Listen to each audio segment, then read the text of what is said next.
यह लूसेंट की objective book है जिसमें हम प्राचीन भारत का इतिहास देखेंगे। प्राचीन भारत के इतिहास में हड़प्पा सिंधु सभ्यता जो कि 2500 ईसा पूर्व से 1750 ईसा पूर्व तक थी।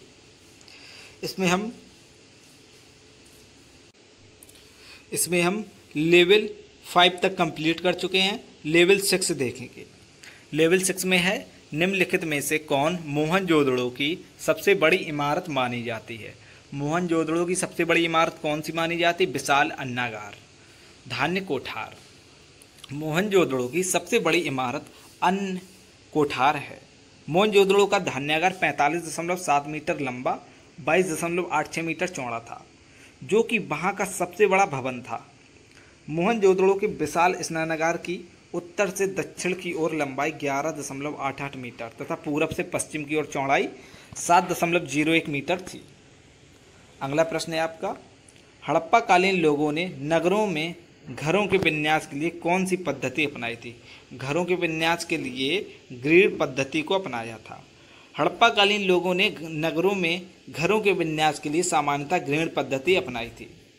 यहाँ बड़े बड़े घर, चौड़ी सड़कें और बहुत सारे कुएं होने का प्रमाण मिलते हैं।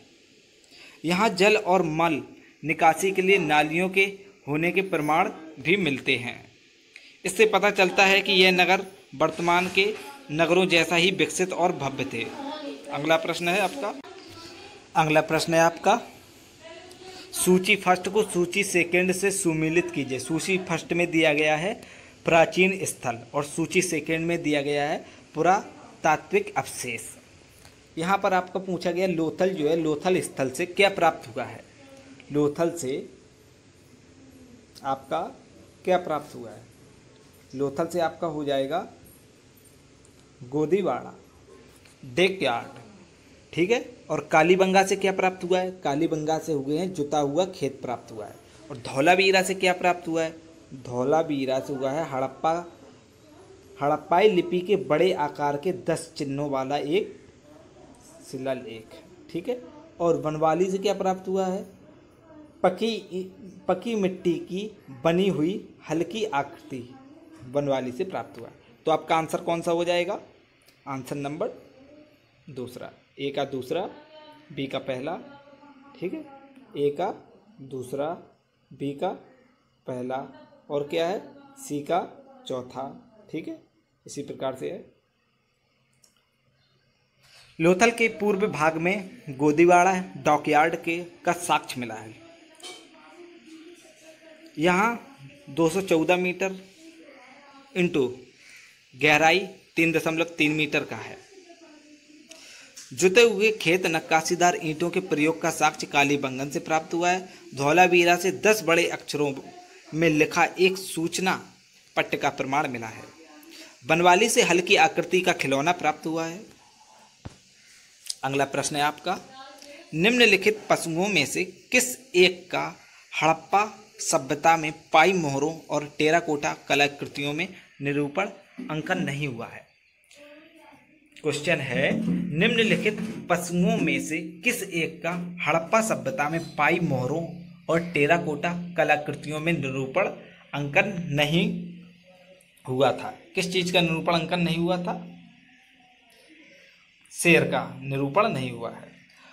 हड़प्पा संस्कृति के मोहरों एवं टेराकोटा कलाकृतियों में शेर का चित्रण नहीं मिलता है, जबकि हाथी, गैंडा, बाघ, हिरण, भेड़ आदि का अंकन मिलता है। शेर का अंकन नहीं मिलता है। अगला प्रश्न है आपका, हड़प्पावासी किस धातु से परिचित नहीं थे? हड़प्पावासी किस धातु से परिचित नहीं थे? हड़प्पावासी लोहे से परिचित नहीं थे, लोहा से। हड़प्पा सभ्यता एक कांस्य युगीन सभ्यता थी। यहाँ से तावा, कांसा, स्वर्ण और चांदी आदि धातुएं तो मिली हैं, परंतु लोहे की प्राप्ति नहीं हुई है। वस्तुतः हड़प्पा कालीन लोग लोहे से परिचित नहीं थे। भारत में लौह युग का प्रारंभ उत्तर वैदिक काल लगभग 1000 ईसा पूर्व से माना जाता है। अगला प्रश्न है आपका, निम्नलिखित में से किस हड़प्पा कालीन स्थल से युगल समाधान का साक्ष्य मिला है? युगल समाधान का साक्ष्य कहां से मिला हुआ है? ठीक है, कहां से युगल समाधान का साक्ष्य मिला है? लोथल से। आपका आंसर हो जाएगा लोथल। लोथल से बंदरगाह, युगल, समाधान, हवन कुंड, चावल फारस की मोहर आदि का प्रमाण मिलता है। अगला प्रश्न आपका हो जाएगा, कपास का उत्पादन सर्वप्रथम सिंधु क्षेत्र में हुआ, जिसे ग्रीक या यूनान के लोग किस नाम से पुकारते थे? सिंडन। आपका आंसर हो जाएगा सिंडन। सिंडन नाम से कपास को पुकारते थे। सबसे पहले कपास पैदा करने का श्रेय सिंधु सभ्यता के लोगों को है, इसीलिए यूनान के लोग कपास को सिंडन कहने लगे, जो सिंधु शब्द से निकला है। ठीक है। अगला प्रश्न है आपका, हड़प्पा के काल का तांबे का रथ किस स्थान से प्राप्त हुआ? तांबे का रथ कहाँ से प्राप्त हुआ है? तांबे का रथ दैमाबाद से। हड़प्पा कालीन ताम्र रथ दैमाबाद से प्राप्त हुआ है। यह पुरा स्थल महाराष्ट्र प्रांत में स्थित है। दैमाबाद कहाँ पर है? महाराष्ट्र प्रांत में स्थित है। यहाँ से क्या प्राप्त हुआ है? लोहे का रथ प्राप्त हुआ है। ठीक है, सॉरी, लोहे का नहीं, तांबे का रथ प्राप्त हुआ है। लोहे से तो ये लोग परिचित ही नहीं थे। तांबे का रथ प्राप्त हुआ है। कहाँ से हुआ? दैमाबाद से। अगला प्रश्न आपका हो जाएगा, हड़प्पा वासी किन किन धातुओं का आयात करते थे? उत्तर दें। चांदी का, टिन का, सोने का, तीनों का करते थे आयात। अब देखिए, इस समय तांबे में टिन मिलाकर कांसा तैयार किया जाता था। तांबा राजस्थान के खेतड़ी से, टिन अफगानिस्तान से मंगाया जाता था। ठीक है, राजस्थान के खेतड़ी से क्या मंगाया जाता था? तांबा। और टिन कहाँ से? अफगानिस्तान से मंगाया जाता था। टिन अफगानिस्तान और ईरान से मंगाया जाता था। तांबा जो है राजस्थान के खेतड़ी और बलूचिस्तान से मंगाया जाता था। चांदी ईरान और अफगानिस्तान से मंगाया जाता था। सोना अफगानिस्तान और भारत और दक्षिण भारत से मंगाया जाता था। लाजबर्द मेसोपोटामिया, सेलखड़ी बलूचिस्तान, राजस्थान, गुजरात से। नील रत्न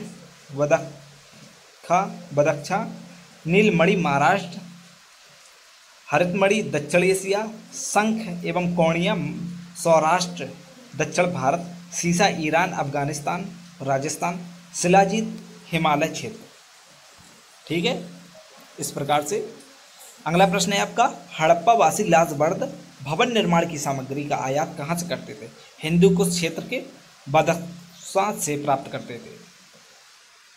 लाजबर्द या राजावर्द एक मूल्यवान नीले रंग का पत्थर है, जो प्राचीन काल से अपने सुंदर नीले रंग के लिए पसंद किया जाता है। कई स्रोतों के अनुसार प्राचीन भारतीय संस्कृति में जिन 9 रत्नों को मान्यता दी गई थी, उसमें से एक लाजबर्द था। अफगानिस्तान के बदख्शा प्रांत में कोकचा नदी की वादी में लाजबर्द की एक सर ए संग नामक खान लगभग 3000 से 4000 ईसा पूर्व से काम कर रही है, और यहाँ पास के सोरतुगई नामक स्थान पर सिंधु घाटी सभ्यता की एक व्यापारिक बस्ती भी मिली है, जिससे जरिए सिंधु घाटी सभ्यता के लोगों तक लाजबर्द पहुंचाया जाता था। लाजबर्द के कुछ स्रोत सुदूर पूर्व में साइबेरिया की वायकल झील के पास भी मिले हैं। 10 प्रश्न आपके कंप्लीट हुए। धन्यवाद।